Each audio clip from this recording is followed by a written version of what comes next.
இது நவம்பர் மாசம் 2000 வருஷம். பெங்களூர் நகரம் மெதுவா தன்னோட காலை நேரத்து பனிக்காத்துல இருந்து முழிச்சுக்கிட்டு இருக்கு. குறிப்பா அந்த பசவன்குடி ஏரியா. அது ரொம்ப அமைதியான, மரங்கள் அடர்த்தியா சூழ்ந்த ஒரு அழகான ரெசிடென்ஷியல் ஏரியா. அங்க இருக்கிறவங்களுக்கு எல்லாம் அந்த விடியற்காலை அப்படிங்கிறது ஒரு வரம் மாதிரி. அந்த பகுதியில பல வருஷங்களா வாழ்ந்துகிட்டு வந்தவங்க தான் 64 வயசான மஞ்சுளாமா.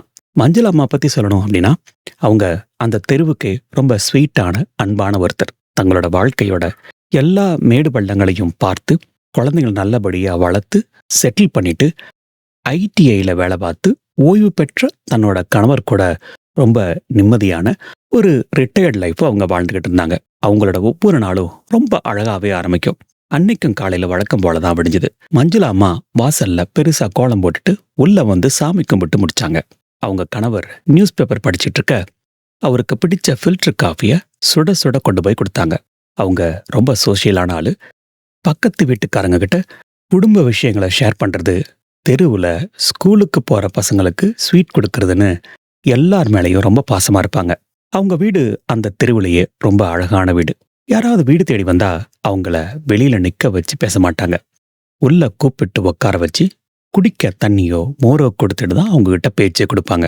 அந்த அளவுக்கு ஒரு ட்ரெடிஷ்னல் கனிவான முகம் அவங்களுக்கு. யாராவது கஷ்டம் அப்படின்னு உதவி கேட்டா முக சுளிக்காம செய்யற ரொம்ப இரக்க குணம் கொண்டவங்க தான் மஞ்சுளாமா. அவங்க கணவர் தன்னோட ரெகுலர் வாக்கிங்காக கிளம்பி போனாரு. வீட்டுல மஞ்சுளாமா மட்டும் இப்போ தனியா இருக்காங்க. அவங்க அன்னைக்கு தான் குடும்பத்துக்காக என்ன சமைக்கலாம் அப்படின்னு பிளான் பண்ணிக்கிட்டு ரொம்ப சந்தோஷமா வேலை பார்த்துட்டு இருக்காங்க. அவங்க லைஃப் ரொம்ப பர்ஃபெக்டா அழகா போயிட்டு இருக்கு. ஆனா அவங்க கணவர் வாக்கிங் முடிச்சுட்டு திரும்பி வர அந்த 1 மணி நேர இடைவெளியில அந்த அமைதியான வீட்டுக்குள்ள ஒரு மிகப்பெரிய இருள் சூழ்ந்துக்க போகுதுன்னு அந்த குடும்பத்துல யாருமே கொஞ்சம் கூட எதிர்பார்க்கல. இப்போ கொஞ்சம் கற்பனை பண்ணி பாருங்க. ஒருத்தரோட சொந்த வீட்டுல பட்டப்பகல்ல எல்லா கதவுகளையும் பூட்டிட்டு ரொம்ப பாதுகாப்பா இருக்காங்க அப்படின்னு நம்ம நினைச்சிட்டு இருக்கும்போது திடீர்னு காலிங் பெல் அடிக்குது. கதவை திறந்தா வெளியில, தாகமா இருக்கு, குடிக்க கொஞ்சம் தண்ணி கிடைக்குமா அப்படின்னு ரொம்ப பரிதாபமா ஒரு பெண் நிக்கிறாங்க. மஞ்சுளாமா மாதிரி இருக்கிற கனிவான மனுஷங்கிட்ட இப்படி உதவி கேட்டா அவங்க கண்டிப்பா மறுக்க மாட்டாங்க. சரி பாவம் அப்படின்னு தண்ணி எடுக்க அவங்க உள்ள போனா, அதுதான் அவங்க வாழ்க்கையோட கடைசி நிமிஷமா இருந்தா எப்படி இருக்கும்? நினைச்சாலே பயமா இருக்குல்ல? ஆனா இது எந்த ஹாலிவுட் படக்கதையும் இல்ல. 1990கள் இறுதியில பெங்களூர் நகரத்துல உண்மையாவே நடந்த ஒரு நெஞ்ச பதற வைக்கிற சம்பவம் இது. சரியா 1 மணி நேரம் கழிச்சு மஞ்சுளாமாவோட கணவர் வாக்கிங் முடிச்சுட்டு வீட்டுக்கு வராரு. வாசல்ல வந்து பார்த்தப்போ கதவு லேசா திறந்திருந்துச்சு. அவருக்கு ஒரு நிமிஷம் லேசா பதட்டம் வருது. வழக்கமா மஞ்சுளாமா கதவை பூட்டிட்டு தான் இருப்பாங்க அப்படின்னு யோசிச்சுக்கிட்டே உள்ள போறாரு. உள்ள போய் பார்த்தா அவருக்கு ஒரு மிகப்பெரிய ஷாக். வீட்டோட பீரோ உடைக்கப்பட்டு நகைகள் எல்லாம் காணாம போயிருக்கு. பதறி போய் உள்ள தேடி பார்த்தா சமையல் அறையில எந்த சத்தமும் இல்லாம அவரோட மனைவி மஞ்சுளாமா மர்மமான முறையில கொலை செய்யப்பட்டு கிடக்குறாங்க. அவரோட அலறல் சத்தம் கேட்டு பக்கத்து வீட்டுக்காரங்க ஓடி வராங்க. போலீஸ் வராங்க, தேடி பார்க்கறாங்க. ஆனா எந்த ஒரு தடயமும் இல்லை, கைரேகை இல்லை. முக்கியமா வீட்டை உடைச்சு உள்ள வந்ததுக்கான எந்த விதமான அடையாளமும் இல்லை. இது ஏதோ ஒரு சாதாரண திருட்டு சம்பவம் அப்படின்னு போலீஸ் நினைச்சப்பதான் இதே மாதிரி அதே பேட்டர்ன்ல அடுத்தடுத்து கர்நாடகா முழுக்க தொடர் கொலைகள் நடக்குது. தடையுமே இல்லாம வீட்டுக்குள்ள ஈஸியா நுழைஞ்சு யாரோ அடுத்தடுத்து வேட்டையாடிட்டு இருக்காங்க. யார் அந்த மர்ம நபர்கள்? எப்படி அவங்களால போலீஸுக்கே தண்ணி காட்ட முடிஞ்சது? அனைவருக்கும் வணக்கம். இது ஃபிளாஷ்பேக் ஃபைல்ஸ். உங்களை கடந்த காலத்துக்கு அழைச்சிட்டு போற ஒரு குட்டி டைம் மிஷின். வாங்க இந்த கேஸை டீட்டெயில்டா பார்க்கலாம். மஞ்சுளாமாவோட அந்த துயரமான மரணம் பசவன்குடி ஏரியாவையே அப்படியே ஒரு நிமிஷம் வரைய வச்சிடுச்சு. போலீஸ் வண்டிங்க சைரன் சத்தத்தோட அந்த அமைதியான தெருவில் வந்து நின்னப்போ அங்க இருந்த எல்லாரோட முகத்திலையும் ஒரு விதமான இனம் புரியாத பயம் தெரிய ஆரம்பிச்சுது. இன்ஸ்பெக்டர் மெதுவா அந்த வீட்டுக்குள்ள நுழைஞ்சாரு. அங்க காத்துல ஒரு விதமான நிசப்தம் நிறைஞ்சிருந்துச்சு. மஞ்சுளாமா சமையலறையில அந்த தரையில ரத்த வெள்ளத்தை கிடக்கிறத பார்த்தப்போ எத்தனையோ கொலை வழக்குகளை பார்த்த அந்த போலீஸ் அதிகாரிகளுக்கே ஒரு நிமிஷம் உடம்பு சிலுத்து போச்சு. போலீஸ் டீம் வீட்டுக்குள்ள இருக்கிற ஒவ்வொரு இடத்தையும் அலசி ஆராய்ஞ்சு பார்த்தாங்க. வழக்கமா ஒரு திருட்டு நடக்குது அப்படின்னா திருடன் ஜன்னலை உடைச்சிருப்பான், இல்லைன்னா கதவை நம்பி உள்ள வந்திருப்பான். ஆனா அந்த வீட்டுல ஃபோர்ஸ்ஃபுல் என்ட்ரி அப்படிங்கிறதுக்கு ஒரு சின்ன அடையாளம் கூட இல்லை. கதவு, ஜன்னல் எல்லாமே ரொம்ப பர்ஃபெக்டா இருந்தது. அதே சமயம் அந்த வீட்டுல திருடனோட ஒரு கைரேகை கூட கிடைக்கல. கொலையாளி ஒரு தடயத்தை கூட விட்டுட்டு போகல அப்படிங்கிறது போலீஸ்க்கே ஒரு பெரிய சவாலா மாறுச்சு. முதல்ல போலீஸ் என்ன நினைச்சாங்கன்னா, இது கண்டிப்பா சொத்து பிரச்சனை காரணமா நடந்த கொலையா இருக்கலாம் அப்படின்னு சொல்லி யோசிச்சாங்க. அப்படி இல்லைன்னா மஞ்சுளா அம்மாவுக்கு தெரிஞ்ச யாரோ ஒருத்தங்க தான் வீட்டுக்குள்ள வந்து இந்த வேலையை செஞ்சிருக்கணும் அப்படின்னு சொல்லி சந்தேகப்பட்டாங்க. ஏன்னா யாரோ ஒரு அறிமுகம் இல்லாத ஆள மஞ்சுளா அம்மா அவ்வளோ சீக்கிரம் வீட்டுக்குள்ள விட வாய்ப்பில்லை, என்னதான் அவங்க கருணை உள்ளமும் கொண்டவங்க அப்படின்னாலும் கூட. ஒருவேளை ஸ்ட்ரேஞ்சர் யாராவது வந்திருக்காங்க அப்படின்னா நிச்சயமும் அவங்க ஹார்ம்லெஸ் பர்சனா இருந்திருக்க வாய்ப்பு இருக்கு, அட்லீஸ்ட் தோட்டத்திலேயாவது அப்படின்னு சொல்லி போலீஸ் கெஸ் பண்ணாங்க. சோ குடும்பத்தை சேர்ந்தவங்க ஒவ்வொருத்தரா விசாரிக்க ஆரம்பிச்சாங்க.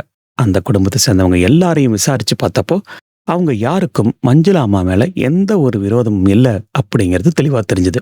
அவங்க அந்த அளவுக்கு ஒரு தங்கமான மனுஷங்களா இருந்திருக்காங்க. அப்போ யாரு தான் அதை பண்ணிருப்பாங்க?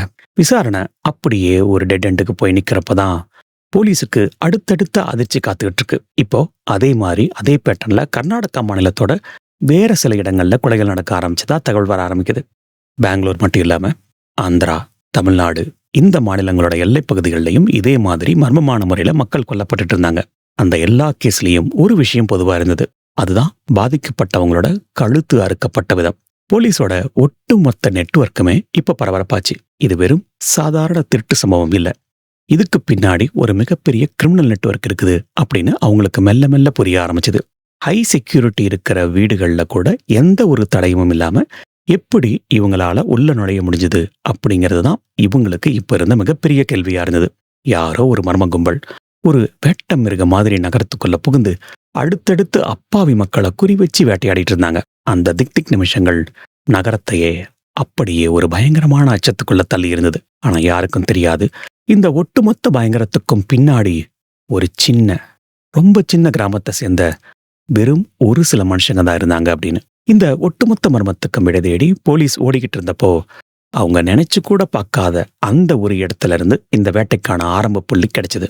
அது பெங்களூர் நகரத்தோட பரபரப்புல இருந்து கொஞ்சம் தள்ளி இருக்க ஹோஸ்கோட் தாலுக்கால இருக்க பகுதியில் இருக்கிற தண்டுபாளையா அப்படிங்கிற கிராமம். அந்த ஊரோட பேரை சொன்னாலே இன்னைக்கு கர்நாடக மாநிலமே நடுங்கும். ஆனா அந்த ஒரு காலகட்டத்துல அது ரொம்ப சாதாரணமான கிராமமா இருந்தது. இந்த கதையோட வேர்களை தேடி நம்ம போகணும் அப்படின்னா கிட்டத்தட்ட 70 வருஷங்களுக்கு முன்னாடி, அதாவது 1930களுக்கு போகணும். அந்த சமயம் ஆந்திர மாநிலத்திலிருந்து பிழைப்பு தேடி ஒரு பெரிய குடும்பம் கர்நாடகா எல்லைக்குள்ள வராங்க.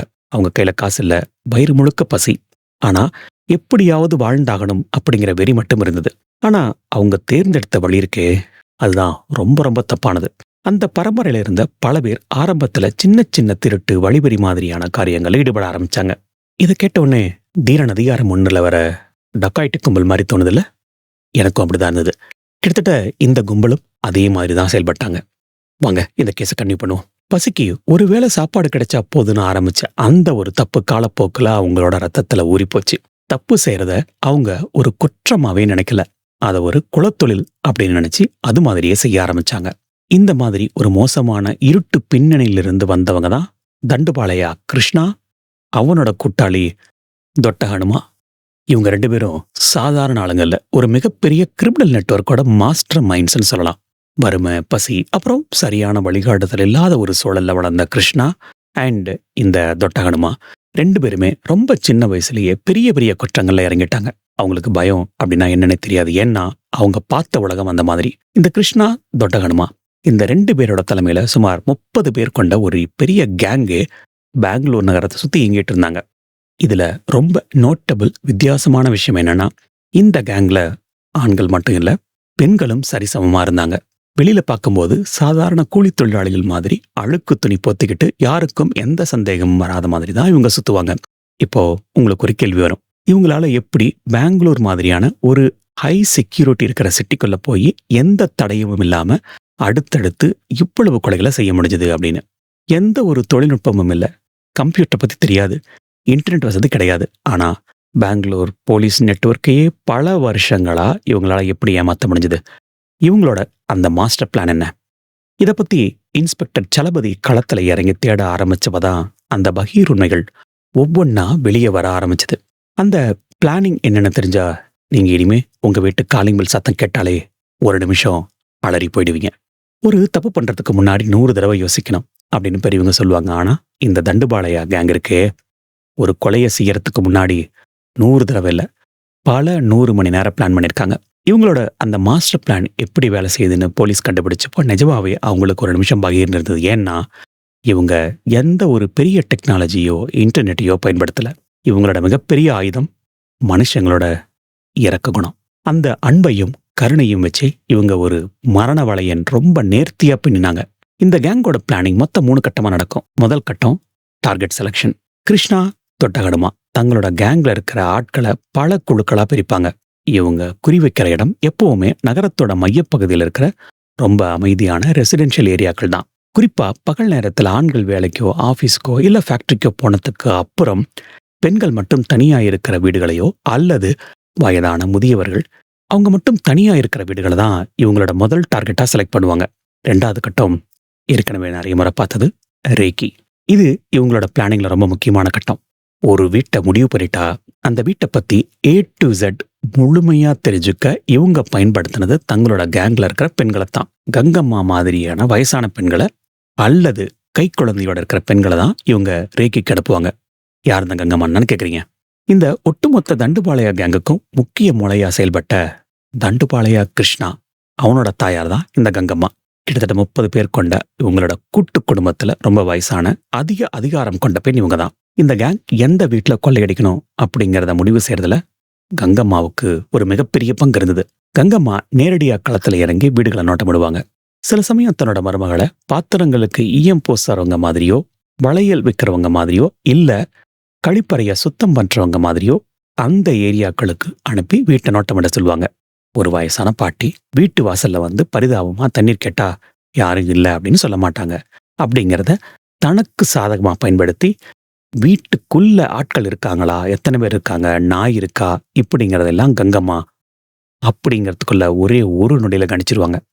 ஏதாவது உதவி கேட்கிற மாதிரியே பேச்சு கொடுத்துக்கிட்டே அந்த வீட்டுக்குள்ள எத்தனை பேர் இருக்காங்க, நாய் வளர்க்குறாங்களா, வீட்டுல CCTV கேமரா மாதிரி ஏதாவது பாதுகாப்பு வசதி இருக்கா, வீட்டுக்குள்ள ஈஸியா நுழைய எந்த கதவு வசதியா இருக்கும், இதையெல்லாம் ஒரு நிமிஷத்துல ரொம்ப துல்லியமா ஸ்கெட்ச் போட்டுருவாங்க அந்த பெண்கள். அடுத்தது 3வது கட்டம் ஐசோலேஷன். அந்த வீட்டில் இருக்கிறவங்க எத்தனை மணிக்கு வெளியே போவாங்க, எத்தனை மணிக்கு வருவாங்க அப்படின்னு ஒரு வாரத்துக்கு தொடர்ந்து நோட்டமிடுவாங்க. எல்லாம் கச்சிதமா பிளான் பண்ணதுக்கு அப்புறம் எந்த நாள்ல அந்த வீட்டுக்குள்ள நுழையணும், கொலை பண்ணணும் அப்படிங்கிறத முடிவு பண்ணுவாங்க. அந்த நாள்ல கொலை செய்ய போற ஆண்கள் குழு அந்த வீட்டுக்கு பக்கத்துல வந்து மறைஞ்சு நின்னுப்பாங்க. ஆனா உள்ள நுழையறதுக்கு முன்னாடி இவங்க செய்யற முதல் வேலை என்ன தெரியுங்களா? அந்த வீட்டுக்கான எலக்ட்ரிசிட்டி லைனை கட் பண்றது. லேண்ட்லைன் போன் இருந்தா அந்த வயரை துண்டிக்கிறது. அது மட்டும் இல்லாம உள்ள ஏதாவது சத்தம் கேட்டுட்டா பக்கத்து வீட்டுக்காரங்க வெளியே வந்துடக்கூடாது அப்படிங்கிறதுக்காக பக்கத்து வீட்டுல இருக்கிற எல்லா வீடுகளோட வெளிப்பக்க கதவுகளையும் சத்தமே இல்லாம பூட்டி வச்சிருவாங்க. நம்ப முடியுது அவங்களால? பட் ஆக்சுவலா இதெல்லாம் பண்ணிருக்காங்க. இப்போ அந்த டார்கெட் வீடு வெளி உலகத்தோட எந்த தொடர்பும் இல்லாத ஒரு தனித்தீவு மாதிரி மாறிடும். உதவிக்கு யாரையும் கூப்பிட முடியாத, யாரும் வந்து காப்பாற்ற முடியாத ஒரு சூழ்நிலைய ரொம்ப பர்ஃபெக்டா உருவாக்கிடுவாங்க. எல்லாமே அவங்க பிளான் பண்ணபடி முடிஞ்சதும் மரணத்தோட தூதுவர்கள் மாதிரி அந்த வீட்டுக்குள்ள நுழைய ஆரம்பிப்பாங்க.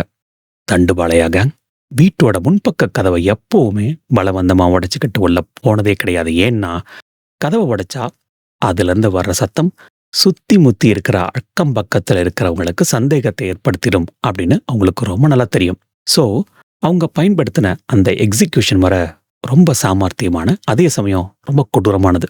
வீட்டுக்குள்ள இருக்கிறவங்க, குறிப்பா நம்ம முன்னாடி பார்த்த மாதிரி மஞ்சள் அம்மா மாதிரியா இருக்கிற பெண்கள் இல்ல வயதான முதியவர்கள், அவங்களா வந்து கதவை திறக்கிற வரைக்கும் இந்த கேங்ல இருக்கிற பெண்கள் விடாம, நோட் பண்ணுங்க, விடாம கதவை தட்டிக்கிட்டே இருப்பாங்க.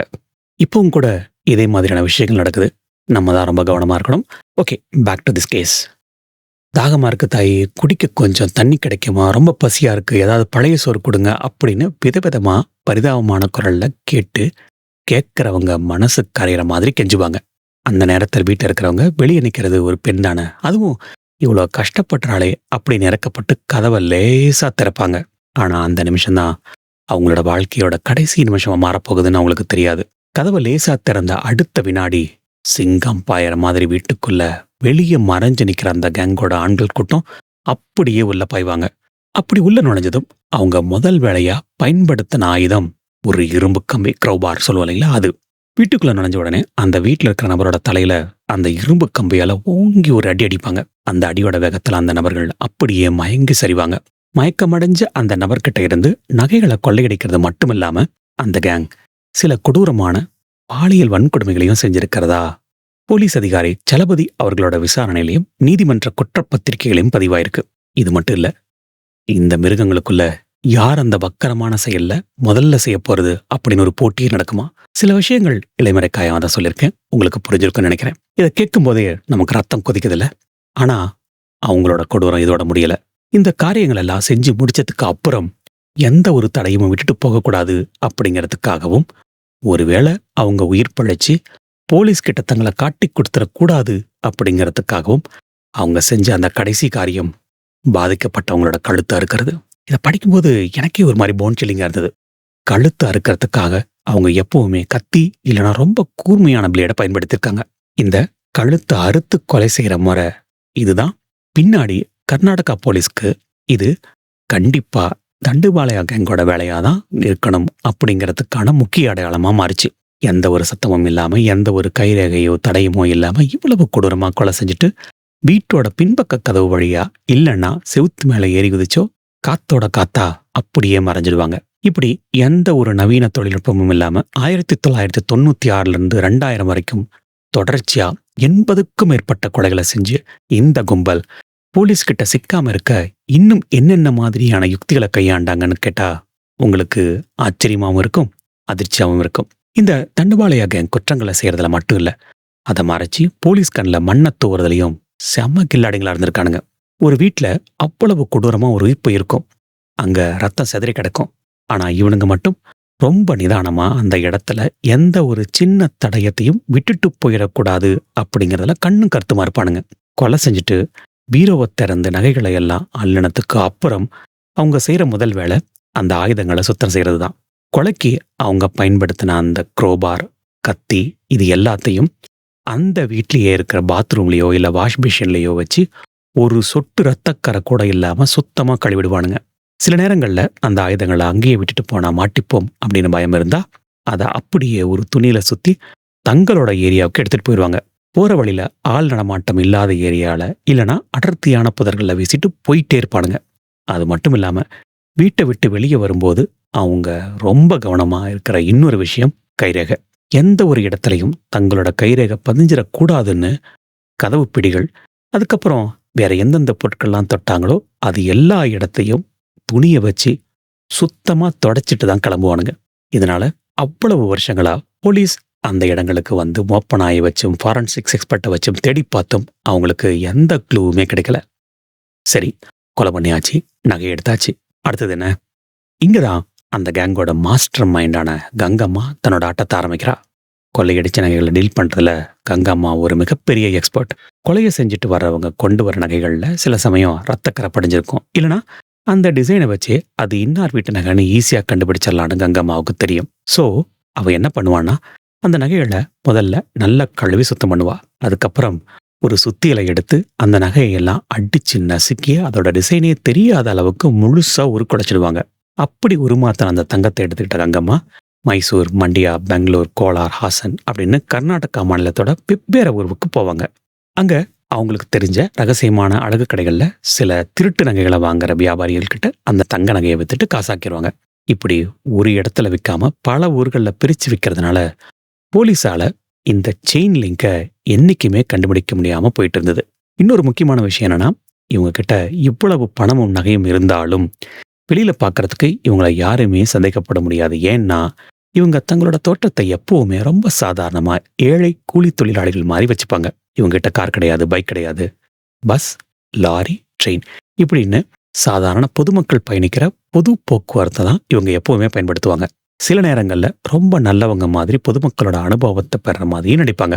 ஒருவேளை எப்பவாவது போலீஸ் இவங்களை சந்தேகப்பட்டு பிடிச்சா கூட இவங்க கிட்ட இருக்கிற அந்த பல மொழி திறமையை வச்சு அவங்கள ஈஸியா குழப்பிடுவாங்க. தெலுங்கு, கன்னடா, தமிழ், ஹிந்தி அப்படின்னு மாத்தி மாத்தி பேசி போலீஸை திணறடிப்பாங்க. ஏன் சில சமயம் போலீஸ் ஸ்டேஷன்ல மாட்டினா கூட, சார் பாத்ரூம் போயிட்டு வரேன் அப்படின்னு சொல்லிட்டு போலீஸ் கண்ணில் மண்ணை தூவி தப்பிச்ச சம்பவங்களும் நடந்திருக்கு. இப்படி கிட்டத்தட்ட 5 வருஷங்களுக்கு மேல போலீஸ் நெட்வொர்க்கையே மொத்தமா ஏமாத்திட்டு இருந்திருக்காங்க. 1996 வருஷத்துலேருந்து 1999 வருஷம் வரைக்கும் கர்நாடகா மாநிலத்திலிருந்து எந்த ஒரு கொலைக்குமே போலீஸ்கிட்ட சரியான விடை இல்லை. கிட்டத்தட்ட ஒரு இருண்ட காலம் மாதிரி அந்த நாட்கள் இருந்தது. ஒவ்வொரு கொலையும் நடத்தும் போது போலீஸ் வர்றதும் அந்த இடத்த சுத்தி சுத்தி பார்க்கறதும் அப்புறம் எதுவுமே கிடைக்காம போறதும் தான் வழக்கமா இருந்தது. போலீஸ் ரெக்கார்ட்ஸ் இதெல்லாம் ஏதோ ஒரு தனித்தனி கொலைகளா வேற வேற ஆட்கள் தங்களோட தனிப்பட்ட காரணங்களுக்காக செஞ்சதாதான் பதிவு செய்யப்பட்டிருந்தது. ஒரு கொலைக்கும் இன்னொரு கொலைக்கும் ஏதாவது சம்பந்தம் இருக்குமான்னு யோசிக்க கூட அப்ப யாருக்கும் எந்த ஒரு ஆதாரமும் கிடைக்கல. ஆனா அந்த நேரத்துல தான் பெங்களூர் நகரத்தோட விஜயநகர் போலீஸ் ஸ்டேஷனுக்கு ரொம்ப ஸ்ட்ரிக்டான ஒரு புத்திசாலியான இன்ஸ்பெக்டரா வராரு. அவருதான் இன்ஸ்பெக்டர் என் சலபதி. அவருக்குள்ள ஒரு தனித்துவமான திறமை இருந்தது. இன்ஸ்பெக்டர் சலபதி ஒரு சாதாரண போலீஸ் இல்ல அப்படின்னு அந்த ஏரியால இருக்கிற எல்லாருக்கும் சீக்கிரமா புரிய ஆரம்பிச்சது. எந்த ஒரு சின்ன கிரைம் நடந்தாலும் சரி, அதுக்கு பின்னாடி இருக்கிற குற்றவாளிகளோட அந்த சைக்காலஜிய ரொம்ப ஈஸியா படிச்சிருவாரு. சலபதி அந்த ஸ்டேஷன்ல சார்ஜ் எடுத்த கொஞ்ச நாள்லயே அவரோட ஏரியாவிலையும் ஒரு மர்மமான கொலை நடக்குது. இந்த கொலையை விசாரிக்க போனப்பதான் சலபதிக்கு அதுக்கு முன்னாடி பெங்களூர் முழுக்க நடந்த பல மர்ம கொலைகளோட ஃபைல் எடுத்து படிச்சு பார்க்குற வாய்ப்பு கிடைக்குது.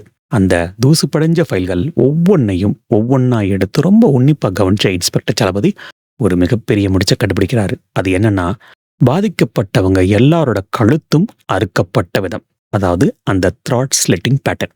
ஒரு சாதாரண திருடன் வீட்டுக்குள்ள வந்து நகையை திருடிட்டு போகணும்னு நினைச்சா அவன் திருடிட்டு போய்கிட்டே இருப்பான். இல்லைன்னா பயத்துல யாரையாவது அடிச்சுட்டு ஓடுவான்.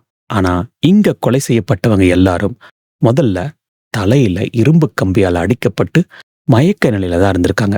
ஆனா அந்த மயக்க நிலையில இருக்கிறவங்கள ஏன் திரும்பவும் ஒரு குறிப்பிட்ட கோலத்துல பிளேடால இல்லைன்னா கத்தியால கழுத்தா இருக்கணும்? இந்த ஒரு விஷயம்தான் சலபதி மண்டைக்குள்ள ஓடிக்கிட்டே இருந்தது. இது கண்டிப்பா சாதாரண திருடர்கள் பண்ற வேலை கிடையாது. இதுக்கு பின்னாடி ஒரு சைக்கோ கில்லர் இல்லைன்னா ஒரு குறிப்பிட்ட கும்பலோட வக்கரமான வேலை இருக்கு அப்படின்னு சலபதி ஸ்ட்ராங்கா நம்பினாரு. இந்த பேட்டனை கண்டுபிடிச்ச உடனே சலபதி தன்னோட விசாரணைய வேற ஒரு கோணத்துல திருப்ப முடிவு பண்ணாரு. கொலையாளிகள் விட்டுட்டு போன தடயங்களை தேடுறத நிறுத்திட்டு அவங்க திருடிட்டு போன அந்த பொருட்கள் எங்க போகுது அப்படின்னு சொல்லி தேட ஆரம்பிச்சாரு. ஏன்னா இவ்வளவு பெரிய அளவுல தங்க நகைகளை திருடுறவங்க அதை விற்கிறதுக்காக கண்டிப்பாக ஏதாவது ஒரு அடகு கிடைக்கோ இல்லைன்னா நகை கிடைக்கோ வந்துதான் ஆகணும் அப்படின்னு அவருக்கு ரொம்ப நல்லா தெரியும். அப்படி பெங்களூர்ல இருக்கிற பல பெரிய நகை கடைகள்ல சலபதியோட ரகசிய போலீஸ் டீம் தீவிரமான கண்காணிப்புல ஈடுபட்டு இருந்தாங்க. அப்பத்தான் அவங்களுக்கு ஒரு பெரிய பிரேக் கிடைச்சது. பெங்களூர்ல இருக்கிற ரொம்ப ஃபேமஸான ஒரு ஏரியா தான் அவென்யூ ரோடு. அங்க இருக்கிற சில குறிப்பிட்ட நகை வியாபாரிகள் கிட்ட சில சாதாரண கூலி தொழிலாளிகள் மாதிரி இருக்கிற ஆட்கள் அடிக்கடி வந்து பழைய நகைகளை வித்துட்டு போறதா ஒரு டிப் ஆஃப் கிடைக்குது. அதாவது இன்ஃபார்மர் வழியா. உடனே சலபதி ஒரு ரகசிய பிளான் போடுறாரு. அந்த நகைக்கடையை சுத்தி தன்னோட ஆட்களை சிவில் ட்ரெஸ்ல நிறுத்துறாரு. எல்லாரும் ரொம்ப கவனமா காத்துட்டு இருந்தாங்க. அப்ப ஒரு நாள் சந்தேகத்துக்கு இடமான வழியில ஒருத்தன் கையில கொஞ்ச நகைகளோட அந்த நகை கடைக்கு வரான். அவனோட தோற்றம் பார்க்கறதுக்கு ரொம்ப ஏழையா அழுக்கான துணிகளோட இருந்தாலும் அவன் கொண்டு வந்த நகைகளோட மதிப்பு ரொம்ப ரொம்ப அதிகம். உடனே போலீஸ் அவனை மடக்கி பிடிச்சு விசாரிக்கிறாங்க. ஆனா அந்த ஆள் கொஞ்சம் கூட பயப்படல. நான் கூலி வேலை செய்றேன் சார், இது என் பரம்பரை நகை அப்படின்னு ரொம்ப கூலா பதில் சொல்றான். அவனோட அந்த நிதானமான பதில் தான் சலபதிக்கு மிகப்பெரிய சந்தேகத்தை ஏற்படுத்துது. அவனை ஸ்டேஷனுக்கு கூட்டிட்டு போயிட்டு அவனோட முகத்தை ரொம்ப க்ளோஸா செக் பண்ணும்போதுதான் அவனுக்கு ஒரு கண்ணுல லேசான மாறுகண்டு இருக்கிறத சலபதி நோட் பண்ணாரு. அவங்கிட்ட தன்னோட மாநில சலபதி விசாரணையை ஆரம்பிச்சப்போ அவன் கொடுத்த ஒவ்வொரு தகவலும் ஒட்டுமொத்த போலீஸ் துறையே அதிர வச்சுது. அந்த மாறுகண் நபர் சொன்ன ஒரு சின்ன க்ளூ தான் 5 வருஷமா போலீஸுக்கு தண்ணி காட்டிட்டு இருந்த ஒட்டுமொத்த தண்டுபாளையா கேங்கையும் பல விரிச்சு பிடிக்க இன்ஸ்பெக்டர் சலபதிக்கு ரொம்ப பெரிய உதவியா இருந்தது. அவன் கொடுத்த அந்த ஒரு தகவலை வச்சு பெங்களூர் நகரத்தோட புறநகர் பகுதியில ஒரு இடத்துல ரொம்ப நிதானமா தூங்கிட்டு இருந்த சந்தர் அப்படிங்கிற கேங்கோட இன்னொரு முக்கியமான ஆளை போலீஸ் டீம் அதிரடியா சுத்தி வளைச்சு ஆள்றாங்க. பிடிச்சி அந்த 2 பேரையும் ஒரு ரகசியமான இடத்துக்கு கூட்டிட்டு போறதுக்கு பதிலா சலபதி அவங்கள நேரா ஒரு கோயிலுக்கு கூட்டிட்டு போறாரு. இதுக்கு தானே யோசிக்கிறீங்க? இதோ வந்துகிட்டே இருக்கு. கொஞ்ச நாளைக்கு முன்னாடி அந்த பழமையான கோவில்ல 2 அர்ச்சகர்கள் கொடூரமான முறையில கொலை செய்யப்பட்டு அங்க இருந்த சாமி நகைகள் எல்லாம் கொள்ளடிக்கப்பட்டிருந்தது. அந்த இரத்தக்கரைகள் இன்னும் காயாத அந்த சன்னதியில நின்றுகிட்டு மற்ற கேங் மெம்பர்ஸை கொலை பண்ணும்போது நீங்க எப்படி சத்தம் இல்லாம நகையை திருடுனீங்க அப்படின்னு சலபதி கேட்டப்போ அந்த மாறுகண் நபர் மிரண்டு போயிட்டான். அவன் தான் செஞ்ச எல்லா பாவங்களையும் அந்த திருட்டு நடந்த விதம் வரைக்கும் எல்லாத்தையும் அப்படியே ஒப்பிச்சான். இப்போ சலபதிக்கு ஒரு விஷயம் தெளிவா புரிஞ்சது. நாம இத்தனை வருஷமா தேடிக்கிட்டு இருந்த அந்த சைக்கோ கில்லர்ஸ் தான் இவங்க அப்படிங்கிறது தான் அது. ஆனா இங்கதான் ஒரு மிகப்பெரிய ட்விஸ்ட் காத்துக்கிட்டு இருந்தது. இந்த 2 பேரும் போலீஸ் ஸ்டேஷன்ல இருக்கிறத வெளியே இருந்து ரகசியமா நோட்டமிட்ட இந்த கேங்கோட லக்ஷ்மி அப்படிங்கிற பெண் நிலைமை மோசமாகறத உணர்ந்தாங்க. அவங்க சும்மா இருக்கல. உடனே போய் ஒரு பெரிய கிரிமினல் லாயரை பிடிச்சுக்கிட்டு நேரா போலீஸ் ஸ்டேஷனுக்கு வராங்க. பை த வே, யார் இந்த லக்ஷ்மின்னு தானே கேக்குறீங்க? இவங்க இந்த தண்டுபாளையா கேங்கோட மிக முக்கியமான தலைவர்கள்ல ஒருத்தனான, முன்னாடி பார்த்தோமே தொட்ட ஹனுமா அப்படிங்கிறவனோட ஒய்ஃப். முன்னாடி நாம பார்த்தோமே கங்கம்மா, அந்த லேடி வயசான லேடி அப்படிங்கிற பார்வையில வீட்டை நோட்டமிட்டாங்க. அப்படின்னா இந்த லக்ஷ்மி ஒரு சாதாரண பொண்ணு மாதிரி அடுத்த கட்ட வேலையை ரொம்ப கச்சிதமா பண்ணுவாங்க. ஆண்கள் இல்லாத நேரத்துல தனியா இருக்கிற பெண்களோட வீட்டை குறி வச்சு அங்க போய் தாகமா இருக்கு, குடிக்க கொஞ்சம் தண்ணி கொடுங்க அப்படின்னு வழக்கமான பல்லவியை பாடுவாங்க. ரொம்ப பரிதாபமா கேட்பாங்க. அவங்களும் கேட்டு திறப்பாங்க. இந்த லேடி தண்ணி குடிச்சிட்டு இருக்கும்போது கதவை திறந்திருக்கும் இல்லையா, அப்போ மறைஞ்சிருக்கிற மற்ற ஆண் குற்றவாளிகள் உள்ள பாய்வானுங்க. ஆண்கள் உள்ள நனைஞ்சு கொலையை செஞ்சுட்டு நகைகளை கொள்ளையடிக்கும் போது லக்ஷ்மி வெறுமனே வேடிக்கை பார்க்க மாட்டாங்க. அவங்களும் தன்னால முடிஞ்ச வரைக்கும் அந்த நகைகளை கொள்ளையடிச்சிட்டு இருப்பாங்க. Right, back to the police station. லக்ஷ்மியோட வந்த அந்த லாயர் நேரா சலபதி கிட்ட வந்து ஒரு ஹேபியஸ் கார்பஸ் அப்படிங்கிற ஆட்கொணர்வு மனுவை நீட்டுறாரு.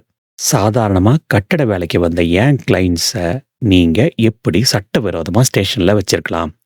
இன்னும் 24 மணி நேரத்துல அவங்கள நீங்க கோர்ட்ல ஆஜர்படுத்தியே ஆகணும் அப்படின்னு அந்த லாயர் சலபதி கிட்ட சொல்லுவாரு. ஒரு சாதாரண கூலி தொழிலாளிகள் பண்ற வேலை இல்லை இது. கண்டிப்பா இதுக்கு பின்னாடி ஒரு பெரிய ஆர்கனைஸ்டு நெட்வொர்க் இருக்கு அப்படின்னு சலபதி இப்ப கன்ஃபார்ம் பண்ணிக்கிறாரு. ஏன்னா படிக்க தெரியாத அந்த ஏழை மக்களுக்கு இவ்வளோ காஸ்ட்லியான வக்கீல் அப்படிங்கிறது நம்பர் 1. ஹேபியஸ் கார்பஸ் அப்படின்னா என்னன்னே தெரியறதுக்கு வாய்ப்பில்லை. ஸோ சலபதி மேலதிகாரிகள்கிட்ட உடனே பேசி ஒரு மாஸ்டர் பிளான் போடுறாரு. அந்த லாயர் கோர்ட்டுக்கு போறதுக்கு உள்ள தன்னோட ஸ்பெஷல் டீமை வச்சு தண்டுபாளையா கிருஷ்ணா, தொட்ட ஹனுமா அப்படின்னு அந்த ஒட்டுமொத்த கேங்கையும் ஒரே நேரத்துல வலை வீசி பிடிக்கிறாரு. பிடிச்ச அந்த 30 பேரையும் ஸ்டேஷன்ல வச்சு விசாரிச்சா கண்டிப்பா சட்ட ரீதியான சிக்கல் வரும் அப்படின்னு தெரிஞ்சு பெங்களூருக்கு வெளியில இருக்கிற ஒரு ரகசியமான ஆள் நடமாட்டமே இல்லாத ஒரு இடத்துல அத்தனை பேரையும் அள்ளிட்டு போறாரு சலபதி. அங்க போய் அவங்க செஞ்ச கொலைகளை பத்தி ஒவ்வொன்னா விசாரிச்சப்போ அந்த கேங்ல இருந்த ஒருத்தன் கூட வாயே திறக்கல. சலபதி அத்தனை பேரையும் போட்டு வெளுத்து வாங்குறாரு. ஆனா ஆச்சரியம் என்னன்னா யாருமே வழியில கத்தல, அழுது கெஞ்சல. ஏன்னா அவனுங்க அந்த அளவுக்கு கொடூரமானவங்களாவும் அதே சமயம் போலீஸ் அடித்தாங்கிற அளவுக்கு ஒட்டம்பரம் ஸ்ட்ராங்கா வச்சிருந்தானுங்க. கிட்டத்தட்ட சொன்னா நம்ப மாட்டீங்க, 40 நாளைக்கு மேல இவங்களை அடிச்சு உதைச்சு பல விதமா டார்ச்சர் பண்ணியும் ஒத்த வார்த்தையை கூட சலபதியால வாங்க முடியல. ரைட்டு, இவனுக்கிட்ட அடிச்சு உண்மையை வாங்க முடியாது, இவங்களுக்கு வேற வழியில தான் உண்மையை வாங்கணும் அப்படின்னு சலபதி தன்னோட அடுத்த அஸ்திரத்தை கையில் எடுக்கிறாரு. அதுதான் பசி.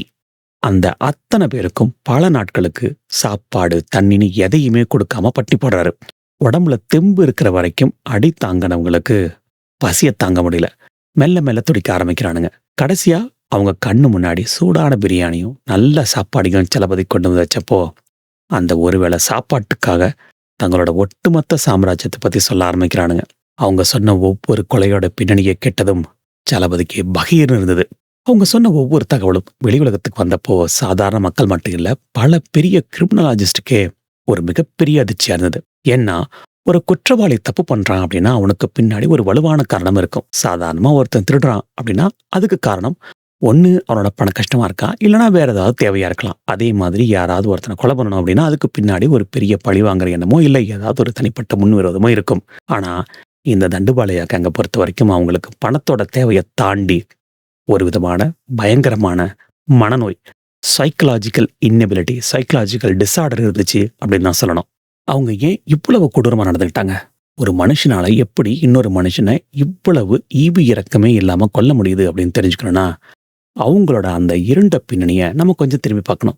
இவங்க எல்லாரும் ரொம்ப கடுமையான வறுமையில, அதாவது போன் பைட்டிங் பாவர்ட்டின்னு சொல்லுவாங்க, அந்த சூழ்நிலையில பிறந்தவங்க. இவங்களோட தாத்தா பாட்டி காலத்துல, அதாவது அந்த 1930கள்ல இருந்தே இவங்க குடும்பங்கள் மற்றவங்களை கொள்ளையடிக்கிறத ஒரு குளத்துல எல்லாம் செஞ்சுட்டு வந்துட்டு இருக்காங்க.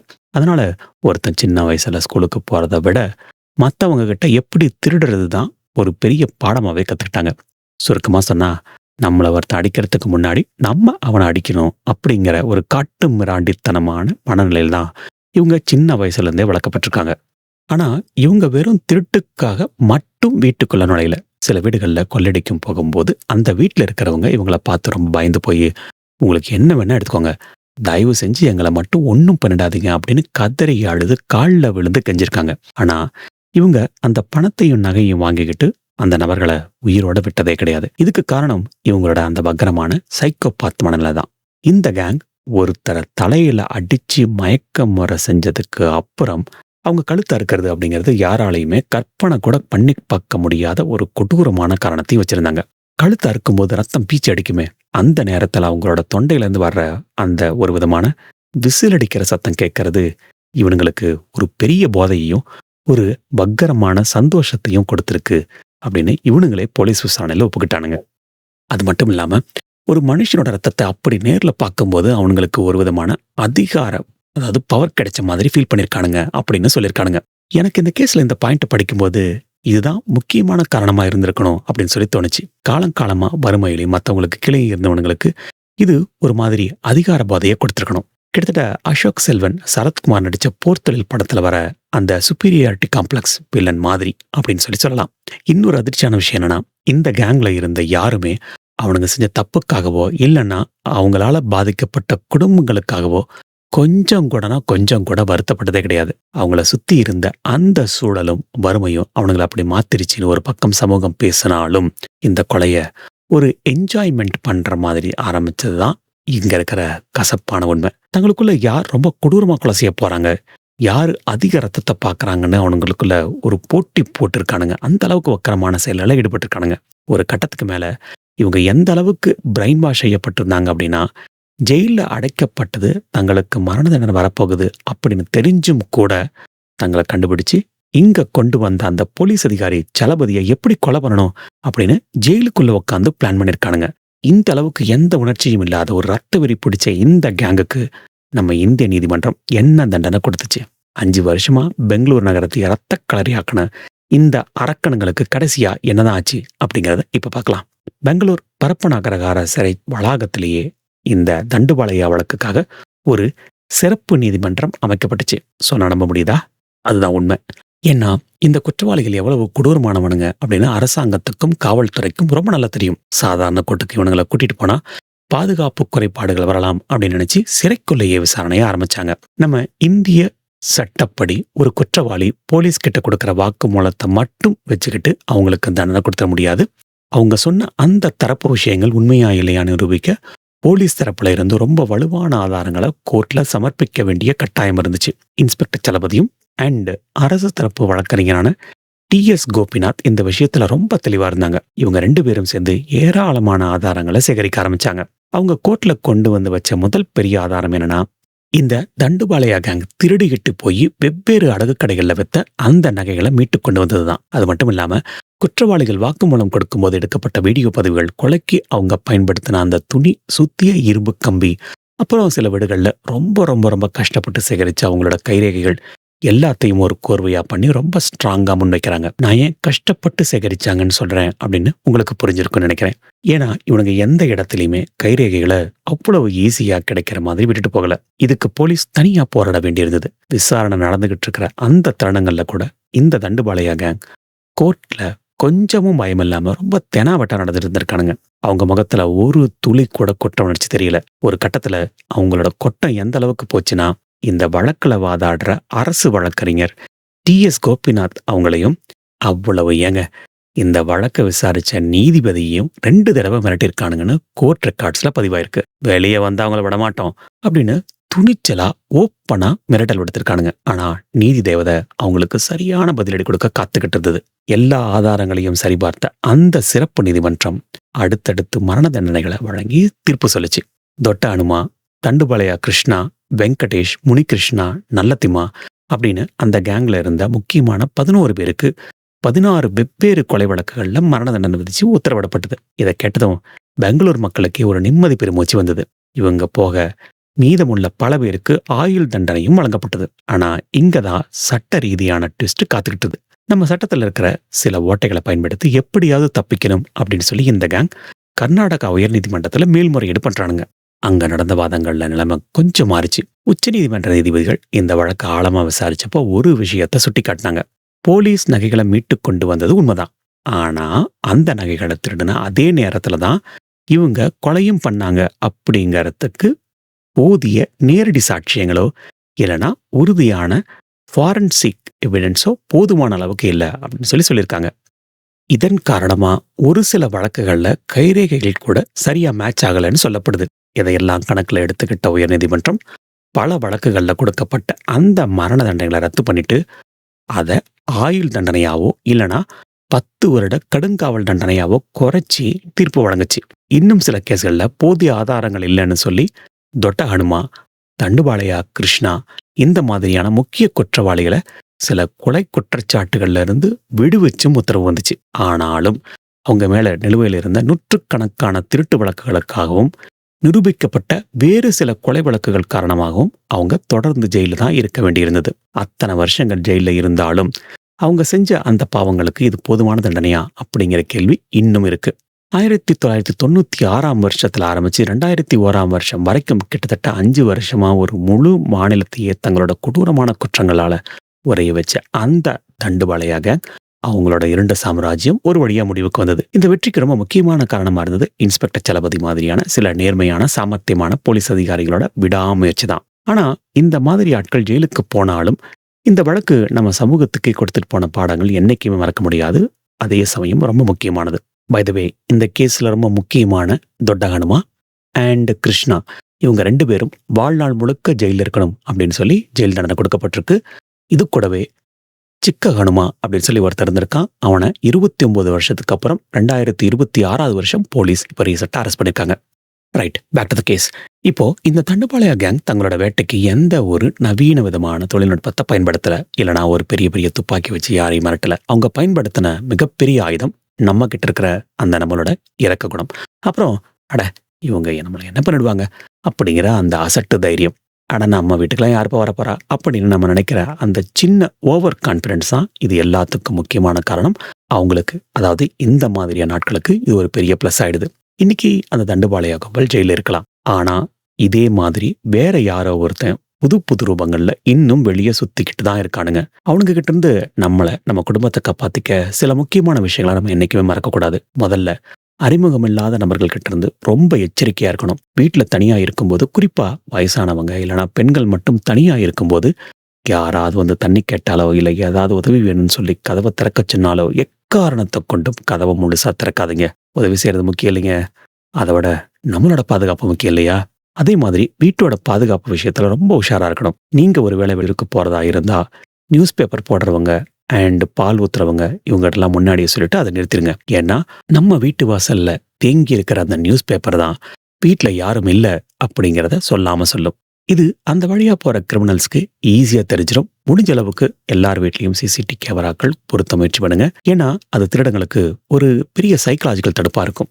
சமூக விழிப்புணர்வு இங்க ரொம்ப முக்கியம். உங்க அக்கம் பக்கத்து வீட்டுக்காரங்க கூட எப்பவுமே நல்ல தொடர்பை வச்சுக்கோங்க. உங்க தெருவுல அறிவும் இல்லாத யாராவது சந்தேகப்படும்படியான நபர்கள் சுத்திக்கிட்டு இருக்காங்க அப்படின்னா தயங்காம உடனே போலீஸ் இல்லைன்னா உங்களோட ரெசிடென்ஷியல் அசோசியேஷனுக்கு தகவல் கொடுங்க.